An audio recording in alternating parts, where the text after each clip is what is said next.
Hello दोस्तों, स्वागत है आपको हमारे YouTube channel life care study में।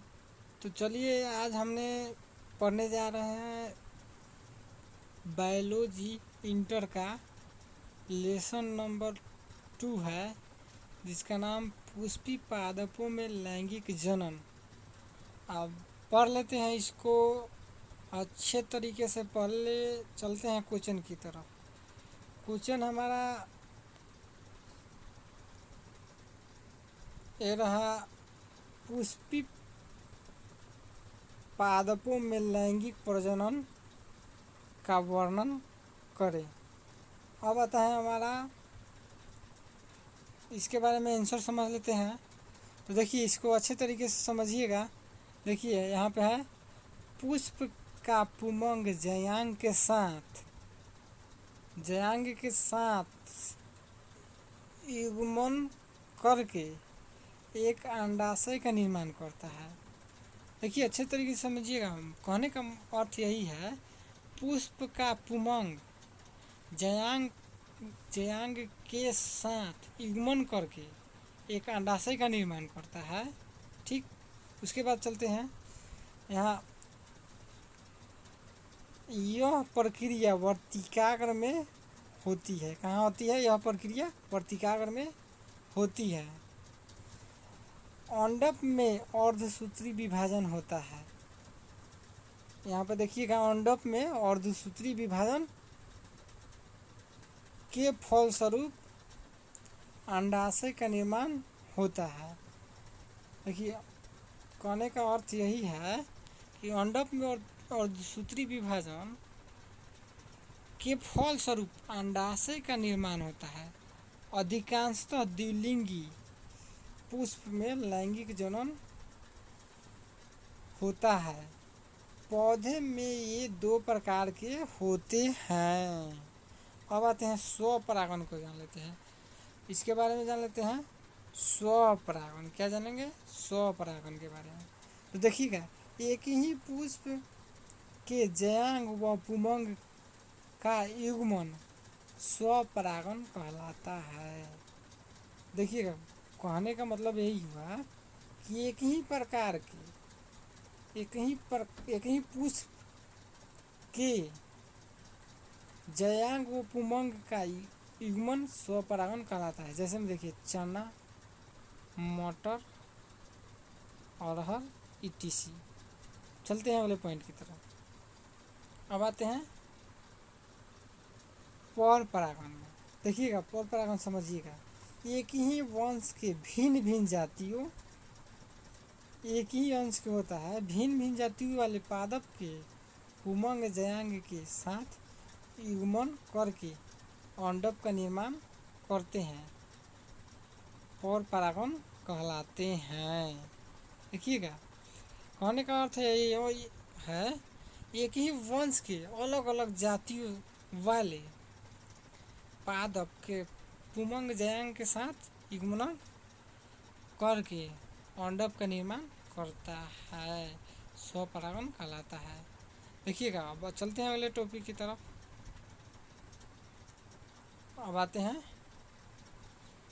इसमें है जैसे में चमेली, मकरकंद इत्यादि। अब देखिएगा, क्वेश्चन की तरफ चलते हैं। पुष्प के सभी भागों का सचित्र वर्णन करें। अब देखिएगा, इसको अच्छे तरीके से समझिएगा। तो देखिए, पुष्प एक तने का रूपांतरण रूप पौधा का मुख्य भाग होता है।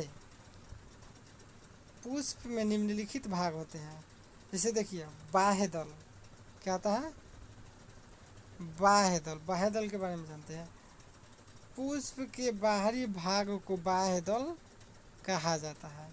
इसमें क्लोरोफिल पाया जाता है, इसलिए इसका रंग हरा होता है। देखिएगा, जो होता है पौधा का रंग होता है हरा, क्लोरोफिल के कारण होता है। आप लोग पहले भी 10वीं में पढ़े होंगे, तो ये पढ़ लिए होंगे। अब चलते हैं दल पुंज। आते हैं दौल पुंज के बारे में पढ़ते हैं हम लोग। दौल पुंज क्या हुआ हमारा? दौल पुंज। दौल पुंज के बारे में पढ़ लेते हैं।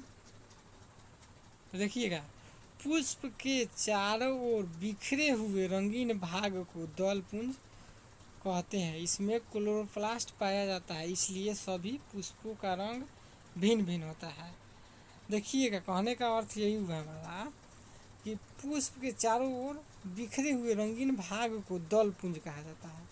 इसमें क्या पाया जाता है? क्लोरोप्लास्ट पाया जाता है, इसलिए सभी पुष्पों का रंग अलग अलग माने भिन्न भिन्न होता है। तो चलते हैं अगले टॉपिक की तरफ। अब आता है हमारा वर्तिकाग्र। वर्तिकाग्र में देखते हैं, पुष्प में पाए जाने वाले लंबे डंडे-नुमा संरचना को वर्तिकाग्र कहते हैं।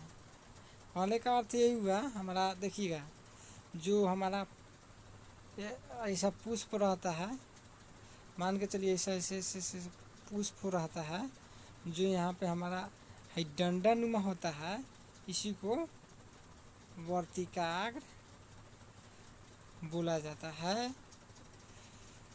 अब देखिए, पुष्प के इसी भाग में निषेचन होता है और पराग कोनों के रस से भरा रहता है।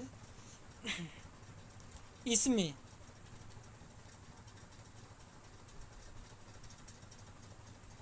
B12 भरपूर भरे रहते हैं। वर्तिकाग्र में 2 प्रकार के कण जुड़े रहते हैं। देखिएगा, वर्तिकाग्र में होता है 2 प्रकार के कण जुड़ा रहता है। देखिए, एक नंबर होता है जयांग। अब देखिएगा, अच्छे तरीके से समझिएगा। देखिए, पुष्प के मादा जनन अंग को जयांग कहते हैं। देखिएगा, ये सब हमारा VBA क्वेश्चन है, ऑब्जेक्टिव में भी पूछता है कि पुष्प के मादा जनन अंग को क्या कहते हैं। तो ये हमारा होता है ऑप्शन में जयांग। तो क्या मारेंगे? जयांग मारेंगे।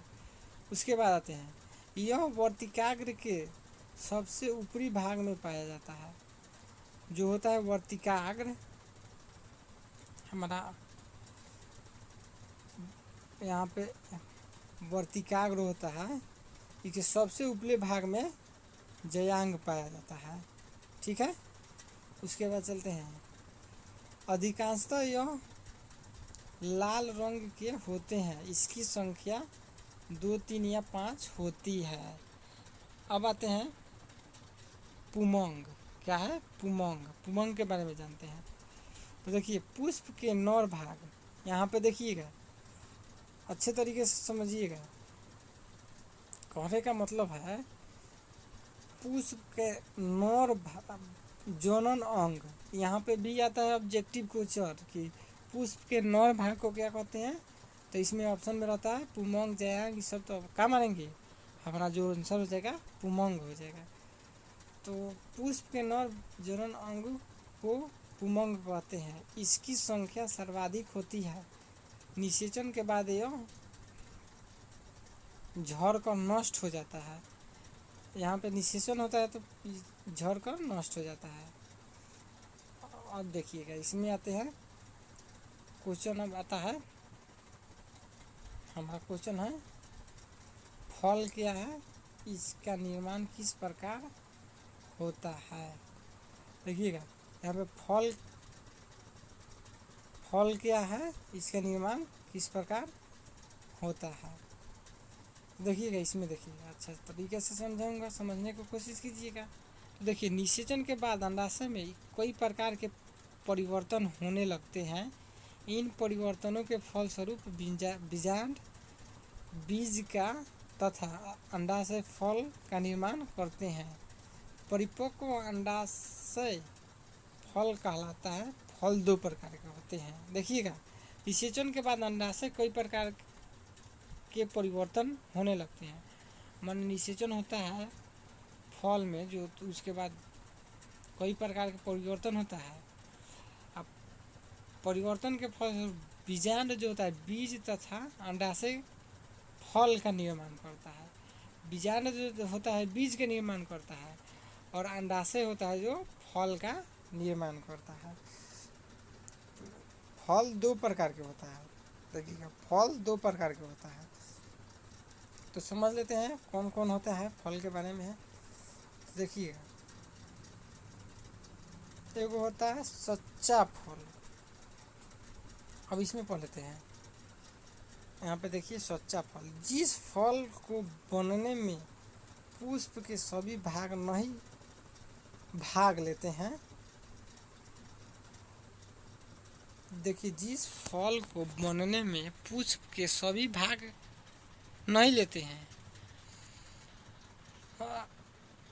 अंडाशय भाग लेता है। इसमें देखिए अंडाशय भाग लेता है, उसे वास्तविक फल या सच्चा फल बोला जाता है। इसको वास्तविक फल भी बोला जाता है, समझिएगा। इस सच्चा फल को वास्तविक फल भी बोला जाता है। जैसे में हो गया गुआवा और सब होता है, बनाना भी होता है, देख लीजिएगा।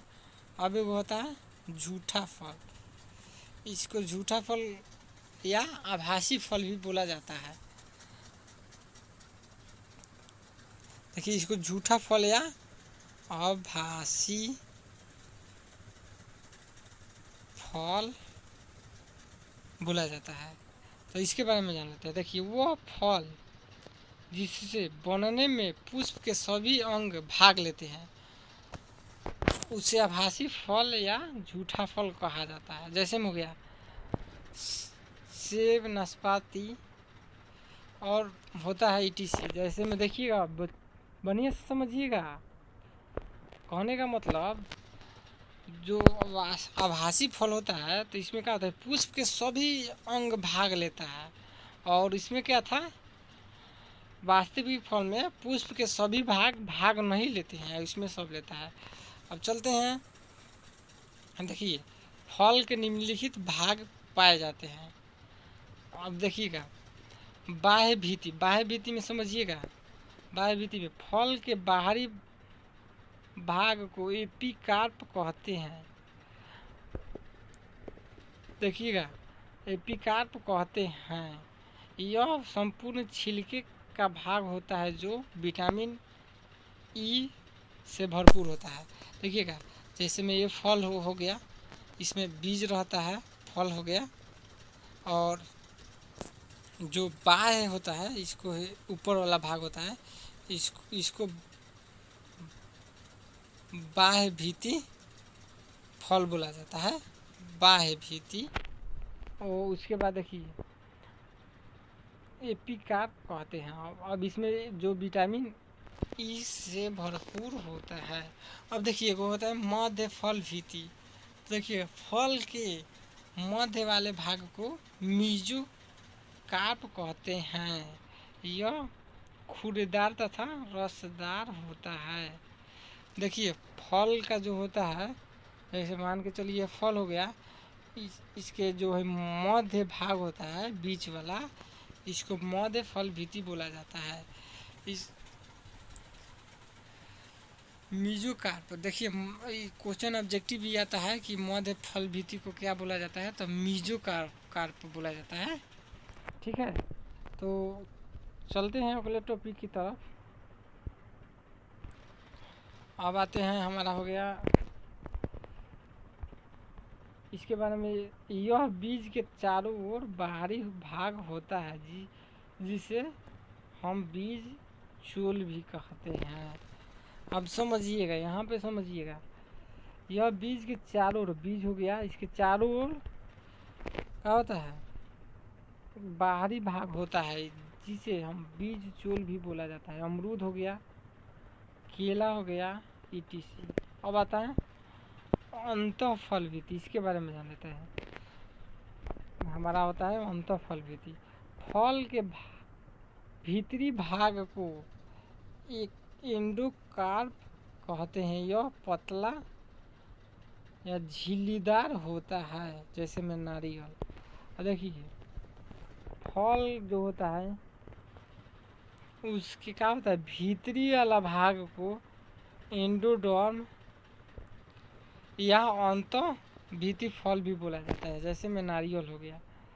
अब तो आज के लिए इतना ही, मिलते हैं अगले वीडियो में। अगर आप हमारे चैनल पर नए हैं तो हमारे चैनल को सब्सक्राइब कीजिएगा और हमारे वीडियो को लाइक कीजिएगा और हमारे वीडियो को अपने दोस्तों के साथ शेयर कीजिएगा। अगर कोई भी डाउट हो, हमारे क्वेश्चन में इतना समझाए हैं आज, तो आप कमेंट बॉक्स में बताइएगा, मैं पूरी तरह से आपको समझाऊंगा। तो मिलते हैं अगले वीडियो में, आज के लिए इतना ही।